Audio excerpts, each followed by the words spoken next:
over to the mobile phone. I've got the RSI there. It's a new thing that I'm testing, but it's not part of my strategy. I like to listen to other strategies out there.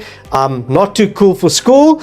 Very important, you guys, don't be too cool for school. When somebody tells you that they've got a strategy that works, don't be arrogant, always be humble. Go and try the strategy out, go and see if it works, go and see if it works over time, back test it, check it, make sure that it does have the results that you're looking for. I do have the RSI at the bottom of my chart there, but I'm not using it.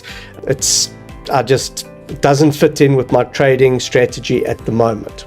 So I'm only using candlestick analysis and my moving averages. I use an 8 exponential moving average, which is a red and white dotted line, and I use the 34 moving average. Let me pull that up for you so that you can actually see what my moving averages are. So there's the 8 exponential moving average, and then I've got the 34 moving average, which is yellow. And then I've got the 50 moving average, which is purple and white. It's a dotted line. The same as my 8 exponential moving average, which is red and white dotted line. And then I've got the 200 moving average, which is red only. And then I've got my Bill Williams fractals.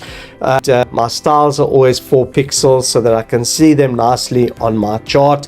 And it's a very, very simple setup and strategy so that I don't get confused, and I can, at a glance, within 2 or 3 seconds, I can decide whether I'm going long or short on whatever chart I'm reading at the time.